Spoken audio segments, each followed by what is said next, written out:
Hello friends, I welcome you all in today's video. आज हम अपने पॉलिटी एंड कॉन्स्टिट्यूशन के डिस्कशन को कंटिन्यू करेंगे। पिछले वीडियो में हमने रेगुलेटिंग एक्ट ऑफ 1773 को डिस्कस किया था। इस वीडियो में हम अमेंडिंग एक्ट ऑफ 1781 को डिस्कस करेंगे। तो चलिए शुरू करते हैं इस वीडियो को। In a bid to rectify the defects of the Regulating Act of 1773, the British Parliament passed the Amending Act of 1781, which is also known as Act of Settlement. Okay? Regulating Act of 1773 के demerits और defects को दूर करने के लिए British parliament ने amending Act of 1781 को पास किया था, जिसे एक्ट ऑफ सेटलमेंट भी कहते हैं।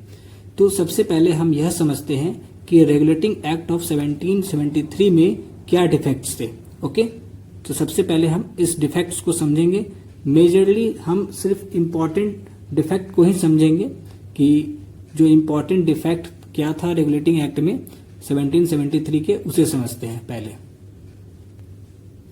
वन मेजर ड्रॉबैक जो रेगुलेटिंग एक्ट ऑफ 1773 में देखने को था, वो था the conflict between the governor general in council and the Supreme court.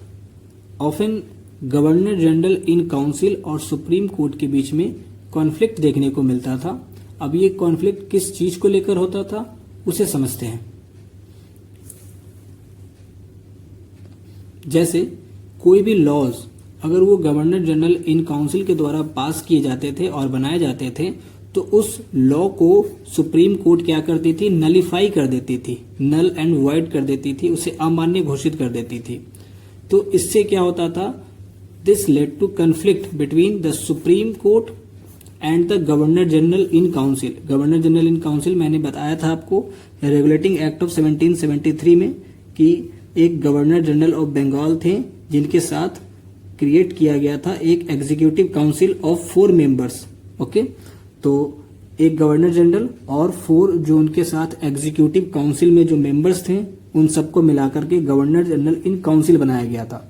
ठीक है, तो गवर्नर जनरल इन काउंसिल और सुप्रीम कोर्ट के बीच में जो कॉन्फ्लिक्ट होने लगा, ये अपने चरम सीमा पे पहुंच गया कब, 1779 और 1780 के समय में। 1780 के समय में। ओके, फिर क्या हुआ, गवर्नर जनरल जो थे वो कोर्ट ऑफ डायरेक्टर के पास गए। कोर्ट ऑफ डायरेक्टर जो लंदन में बैठती थी, जो कोर्ट ऑफ डायरेक्टर कहाँ बैठती थी, लंदन में। कोर्ट ऑफ डायरेक्टर जो कि एक गवर्निंग बॉडी थी कंपनी की। तो गवर्नर जनरल अपने इस मैटर को कोर्ट ऑफ डायरेक्टर के सामने रखते हैं और कोर्ट ऑफ डायरेक्टर इस मैटर को ब्रिटिश पार्लियामेंट में रखते हैं। ओके, ये सब लंदन में होता है। देन ब्रिटिश पार्लियामेंट क्या करती है, एस्टैब्लिश करती है एक कमिटी। ब्रिटिश पार्लियामेंट क्या करती है, एक कमिटी बनाती है under the chairmanship of Samuel Touche, जिसे टॉचे कमेटी भी कहते हैं। सैमुअल टॉचे की अध्यक्षता में एक कमेटी की गठन की जाती है। सैमुअल टॉचे ब्रिटिश पॉलिटिशियन और एमपी थे, तो इस कमेटी को टॉचे कमेटी भी कहा जाता है।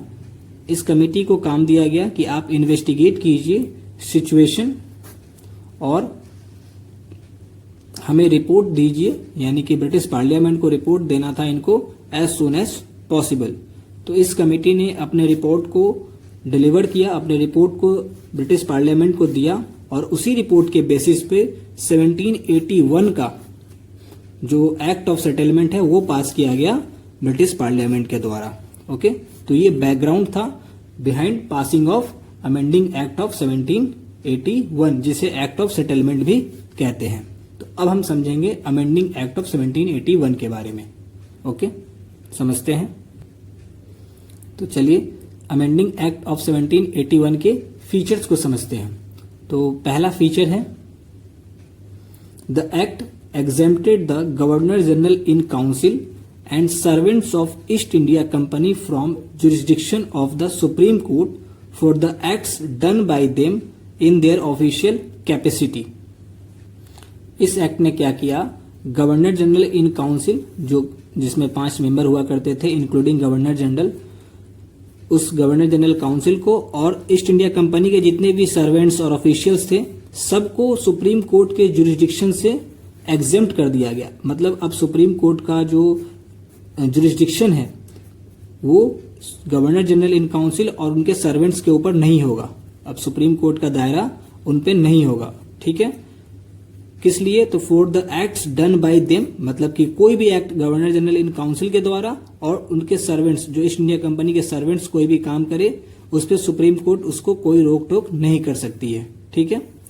In their official capacity, means जो ऑफिशियल जो काम काज है ईस्ट इंडिया कंपनी के सर्वेंट्स के द्वारा किया गया वो, और गवर्नर जनरल काउंसिल के द्वारा जो किया गया काम काज है उस पर सुप्रीम कोर्ट का कोई सुनवाई नहीं होगा। ओके, सुप्रीम कोर्ट उस पर कोई इंटरफेयर नहीं करेगी। तो ये पहला जो फीचर है वो दिया गया इस एक्ट में। सेकंड जो इंपॉर्टेंट पॉइंट है वो है कि it excluded the revenue matters और collection of taxes from the jurisdiction of the Supreme court.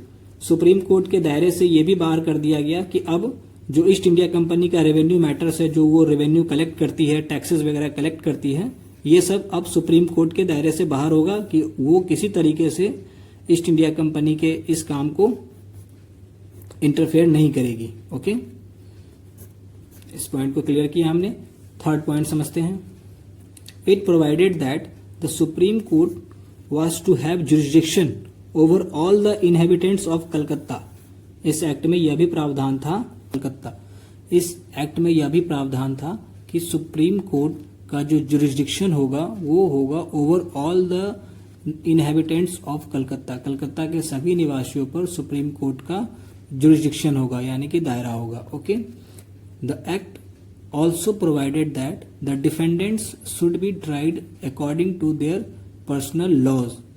इस एक्ट में यह भी प्रावधान था कि जो भी अभियुक्त है, defendant means one who is accused of any crime, तो उसे उसके पर्सनल लॉ के अनुसार ही उस पर मुकदमा चलाया जाएगा। जैसे हिंदूज को हिंदू लॉ के अनुसार और मुस्लिम को मुस्लिम लॉ के अनुसार उस पर मुकदमा चलाया जाएगा। ओके, तो ये थर्ड पॉइंट, थर्ड इसके फीचर है।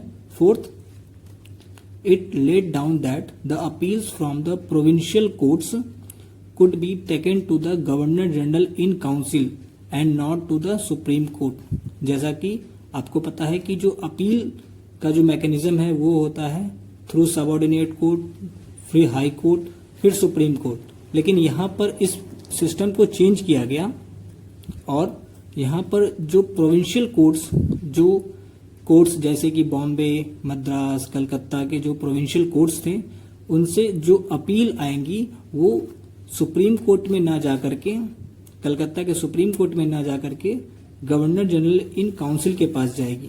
तो ये पावर दे दिया गया गवर्नर जनरल इन काउंसिल को।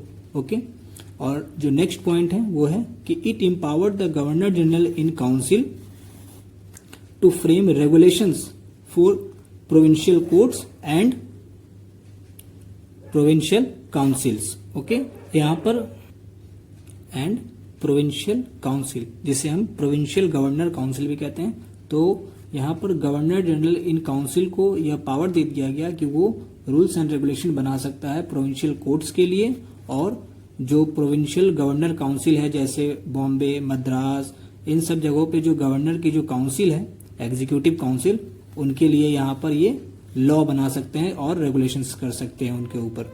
ओके, तो ये सब फीचर्स थे अमेंडिंग एक्ट ऑफ 1781 के। तो इस वीडियो में इतना ही। नेक्स्ट वीडियो में हम कुछ आगे की टॉपिक को डिस्कस करेंगे।